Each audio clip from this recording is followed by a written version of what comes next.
नमस्कार, मैं राघवेंद्र पाल एक बार फिर से आप सबके साथ हूँ। आज हम लोग इंग्लिश ग्रामर का मॉडल्स नाम का चैप्टर एकदम डिटेल में समझेंगे, अच्छी तरह से समझेंगे। इससे पहले भी मैंने कई चैप्टर्स आपको इंग्लिश ग्रामर के पढ़ाए हैं और डीप में पढ़ाए हैं।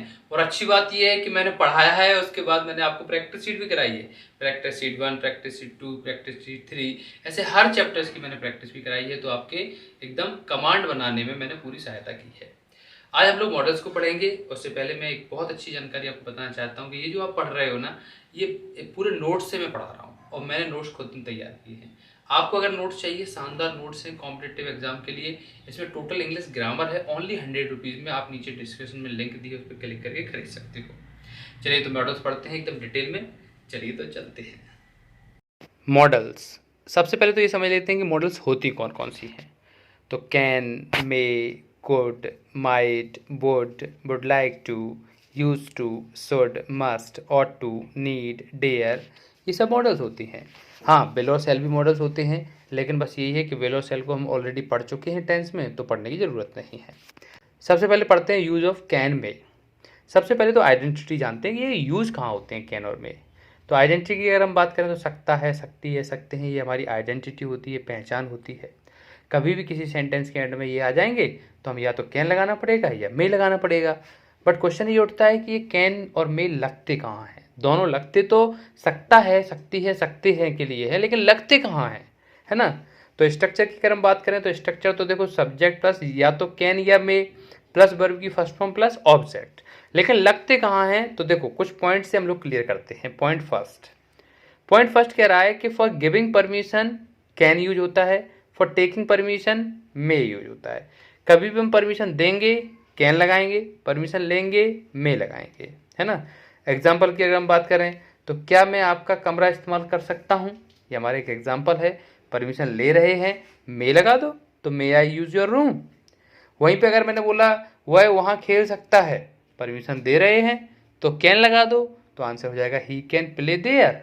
समझ गए होगे आप लोग। क्वेश्चन तीसरा है, क्या मैं आपकी कलम ले सकता हूँ। अब क्या मैं आपकी कलम ले सकता हूँ, रिक्वेस्ट कर रहे हैं, क्या लगा दो, मे लगा दो, तो may I take your pen. ऐसे हम लोग आंसर कर देंगे।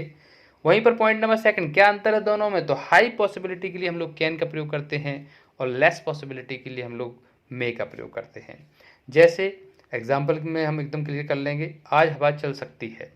अब आज हवा चल सकती है, लेस पॉसिबिलिटी है, हमारे ऊपर डिपेंड नहीं है, बादलों के ऊपर डिपेंड है, तो हम लोग क्या लगाएंगे, फिर हमें इसमें मे का प्रयोग करेंगे।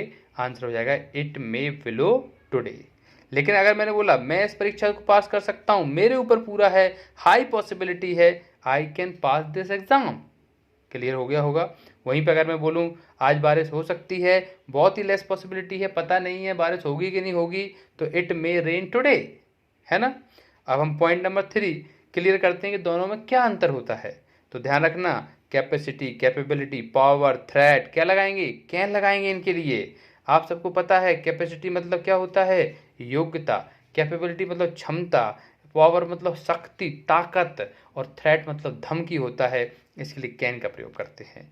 पोलाइटनेस, रिक्वेस्ट, अर्ज, इनके लिए मे का प्रयोग करते हैं। पोलाइटनेस का आपको पता ही है, नम्रता होता है, रिक्वेस्ट मतलब निवेदन होता है, और अर्ज का मतलब भी किसी से निवेदन करना होता है, यानी कि किसी से रिक्वेस्ट के साथ बोलना होता है अर्ज। तो इसके लिए मे का प्रयोग करेंगे। एग्जाम्पल से क्लियर कर लेते हैं। जैसे मैंने बोला वह अंग्रेजी बोल सकता है, ही कैन स्पीक इंग्लिश, ये हमारा आंसर हो जाएगा। क्यों, क्योंकि इसमें क्षमता दिखाई दे रही है, तो ही कैन स्पीक इंग्लिश। वहीं पे अगर मैं बोलूँ क्या मैं आपके लिए 2 शब्द बोल सकता हूँ, अब क्या मैं आपके लिए 2 शब्द बोल सकता हूँ, इसमें हम रिक्वेस्ट कर रहे हैं, तो may I speak few words for you, मतलब कुछ शब्द बोल सकता हूँ क्या, है ना। क्लियर हो चुका होगा। इस तरह से हम यूज करते हैं। अब हम बात करते हैं सेकंड, यूज ऑफ कुड की। ये कुड का इस्तेमाल कहाँ होता है, तो ध्यान रखना आइडेंटिटी हमारी है सका, सकी, सके, या पाया, पाई, पाए, इसीलिए हम लोग कुड का इस्तेमाल करते हैं। स्ट्रक्चर क्या होगा, subject plus code plus verb की first form plus object.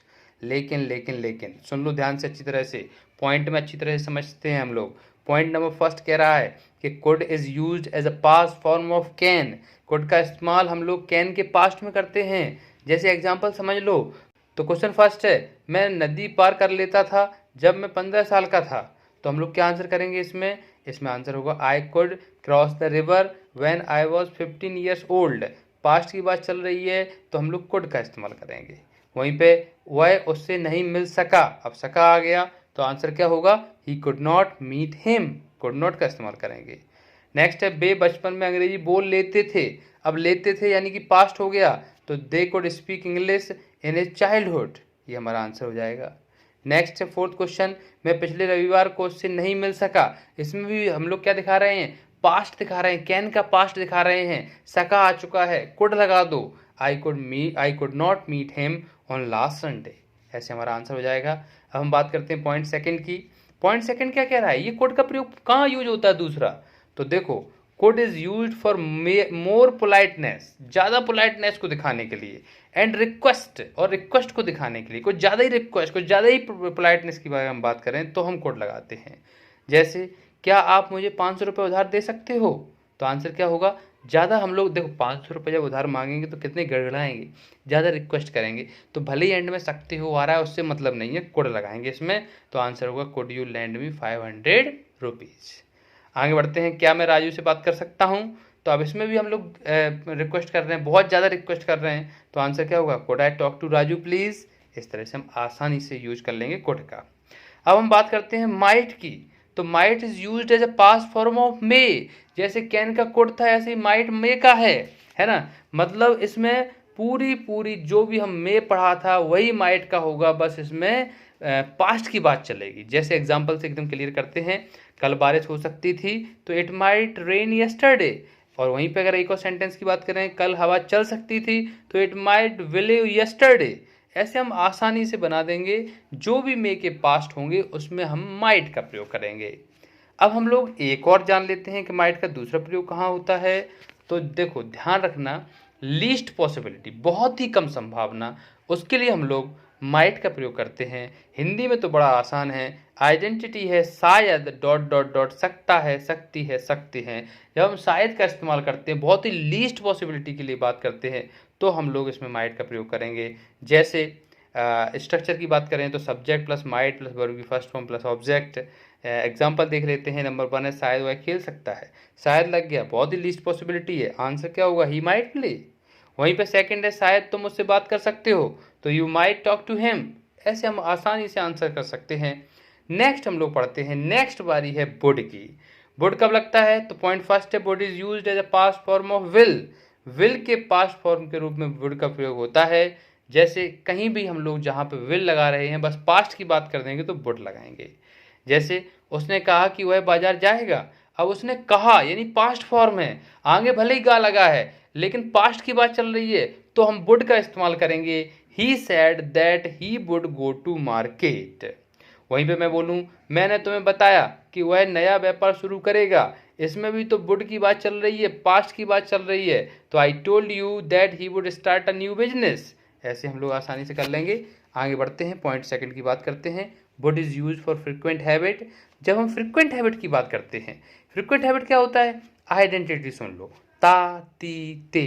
Structure कैसे बनाएंगे, subject plus verb plus verb की फर्स्ट फॉर्म प्लस ऑब्जेक्ट, कैसे, जैसे कई बार अपन लोग बोलते हैं, बचपन की बात करने लगते हैं, आपने पूछा सर अपने आप जब 10th क्लास में थे तो क्या करते थे, तो मैंने बोला कि अरे मैं सुबह उठता, फिर मैं मॉर्निंग वॉक पे जाता, फिर मैं खेलता, तो आप एंड में देख रहे हो ता ती ते का इस्तेमाल कर रहा हूँ मैं, तो वही तो फ्रिक्वेंट हैबिट होती है, उसी के लिए तो बोर्ड लगाते हैं। जैसे मैंने बोला वह क्रिकेट खेलता तो ही वुड प्ले क्रिकेट, तुम उसके बारे में सोचते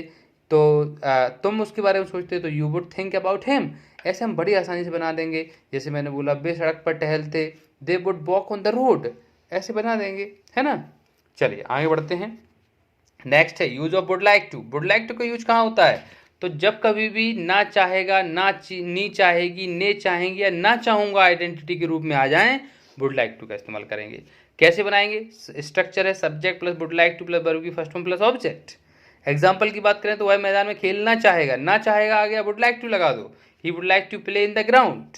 वहीं पे मैंने बोला तुम उधर नहीं बैठना चाहोगे, तो नहीं आ गया, तो you would not like to sit there, not लगा देंगे, है ना। जैसे मैंने बोला क्या हुआ है, कुछ बदलाव करना चाहेगा, तो आंसर क्या होगा, would he like to make some changes. ऐसे हम वुड लाइक टू का प्रयोग बड़ी आसानी से कर सकते हैं, और जब कभी हम ना चाहूँगा, नहीं चाहेंगे या ना चाहेगा लगाते हैं तो उसके लिए हम लोग लगाते हैं वुड लाइक टू। ओके, अब हम बात करते हैं यूज टू की। यूज टू बड़ा इंपॉर्टेंट है, तो देखिए it is used for permanent habit, permanent habit के लिए लगाते हैं। जैसे आइडेंटिटी की बात करें तो आदत थी, आ करता था, ए करते थे, ई करती थी। ऐसे हम लोग परमानेंट हैबिट की बात करेंगे। बनाएंगे कैसे, तो subject plus use to plus verb की फर्स्ट फॉर्म प्लस ऑब्जेक्ट। जैसे मैंने बोला हुआ है सुबह की सैर के लिए जाया करता था, तो आंसर क्या होगा, he use to go for morning walk. वहीं पे मैं बोलूँ मैं उससे मिला करता था, I use to meet him, ऐसे हम बना देंगे, है ना।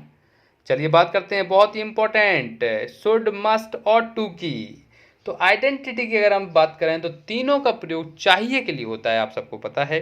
स्ट्रक्चर की बात करें तो सब्जेक्ट प्लस या तो शुड या मस्ट या ऑट टू प्लस वर्ब की फर्स्ट फॉर्म प्लस ऑब्जेक्ट। तो कहाँ लगता है, समझते हैं अच्छी तरह से। देखिए ध्यान रख लीजिए, शुड का प्रयोग फॉर ड्यूटी यानी कर्तव्य को दिखाने के लिए, मस्ट का प्रयोग for duty as well as compulsion यानी कर्तव्य के साथ साथ जोड़ देने के लिए, और टू का प्रयोग मोरल ड्यूटी यानी नैतिक कर्तव्य के लिए। इन तीनों का प्रयोग किया जाता है ना। जैसे मैंने बोला एग्जाम्पल के तौर पे पहला क्वेश्चन है, उसे यहाँ बैठना चाहिए, ही शुड सिट हियर, चाहिए आ गया। वहीं पे मैं बोलूँ तुम्हें उससे मिलना ही चाहिए, अब यहाँ पे हम जोड़ दे रहे हैं, देखो सेकंड वाला समझो बात को, कंपल्सन कर रहे हैं, तुम्हें उससे मिलना ही चाहिए, ही लगा रहे हैं, जोड़ दे रहे हैं, यू मस्ट मीट हिम, ये हमारा आंसर हो जाएगा। अगर मैं बोलूँ अच्छे स्वास्थ्य के लिए तो उसे व्यायाम करना चाहिए, अब अच्छे स्वास्थ्य के लिए तो जोर तो देना ही पड़ेगा, अच्छा स्वास्थ्य चाहिए तो व्यायाम करना चाहिए, यानी मस्ट लगाएंगे, तो आंसर होगा must do exercise for good health, अच्छे स्वास्थ्य के लिए। नेक्स्ट है फोर्थ वाला, हमें अपने से बड़ों का सम्मान करना चाहिए। अब हमें अपने से बड़ों का सम्मान करना चाहिए, इसमें ऑट टू का इस्तेमाल करेंगे क्योंकि मोरल ड्यूटी है, ये हमारा कर्तव्य है ना। तो आंसर क्या होगा, we ought to respect our elders. तो समझ गए, नॉर्मल जब हम बात करेंगे कर्तव्य की यानी ड्यूटी की तो शुड, जब हम जोड़ देंगे कंपल्सन तो मस्ट, और जब हम मोरल ड्यूटीज़ की बात करेंगे तो ऑट टू का प्रयोग करेंगे। आगे बढ़ते हैं, यूज ऑफ नीड। नीड की अगर हम बात करें तो आइडेंटिटी है, हमारी आवश्यकता है या ज़रूरत है। तो कैसे बनेगा ये, subject plus need plus verb की फर्स्ट फॉर्म प्लस ऑब्जेक्ट। बस एक नोट याद रख लो, मॉडल के रूप में कभी भी जब हम मॉडल की बात करते हैं तो मॉडल के रूप में नीड का प्रयोग नेगेटिव और इंट्रोगेटिव में ही किया जाता है, ध्यान रखना, ठीक है। एग्जाम्पल नंबर 1, हमें चिंता करने की जरूरत नहीं है, चिंता आ गया, जरूरत नहीं है, तो आंसर होगा वी नीड नॉट वरी। हमें उधर जाने की जरूरत नहीं है, we need not go there, तुम्हें इस बारे में सोचने की आवश्यकता नहीं है, you need not think about it, आसानी से बना देंगे। और last but not least, dare की अगर हम बात करें तो डेयर आइडेंटिटी है, साहस है या हिम्मत है। तो स्ट्रक्चर क्या होगा, subject plus dare plus verb की फर्स्ट फॉर्म प्लस ऑब्जेक्ट, है ना। इसमें भी हमारा नोट है, मॉडल के रूप में डेयर का प्रयोग नेगेटिव और इंट्रोगेटिव के लिए किया जाता है ना। एग्जाम्पल की बात करें तो तुम में एक शब्द बोलने की हिम्मत नहीं है, तो आंसर क्या होगा, you dare not speak at least a single word, ऐसे भी हम लोग बना सकते हैं। आगे बढ़ते हैं, मुझ में उसके सामने खड़े होने की हिम्मत नहीं है, I dare not stand in front of him, बना दिया हमने। तुम्हारी हिम्मत कैसे हुई, हाउ डेयर यू, बना दिया हमने। तो ऐसे हम आसानी से किसी भी मॉडल को भर सकते हैं, बना सकते हैं, सेंटेंस बना सकते हैं। तो आशा करता हूं कि आपको बहुत अच्छे से समझ में आ गया होगा। अब मैं कुछ ही दिनों में आपको प्रैक्टिस शीट 1, फिर उसके बाद प्रैक्टिस शीट 2 और उसके बाद प्रैक्टिस शीट 3 लेके आऊँगा, जिससे आपकी मॉडल्स पर बहुत अच्छी कमांड बनेगी। प्रैक्टिस ज़रूर करना, वीडियो देखते रहना, हाँ उन लोगों को ज़रूर पहुँचा दो जिनको ज़रूरत है, जिनको वास्तव में इंग्लिश सीखनी है, जिनको ग्रामर अच्छी करनी है, उनको पहुँचा दो ये वीडियो। और आप मेरे चैनल को सब्सक्राइब जरूर करें, है ना, लाइक करें चैनल वीडियो को, और चैनल को सब्सक्राइब करने के साथ साथ बेल आइकन दबाएं, जिससे आपके पास नोटिफिकेशन पहुंच सके और आप बड़ी आसानी से मेरी वीडियो को देख सको, और हम लोग मिलके बहुत अच्छा करेंगे। चलिए मिलता हूँ नेक्स्ट वीडियो में, thank you very much, thanks a lot.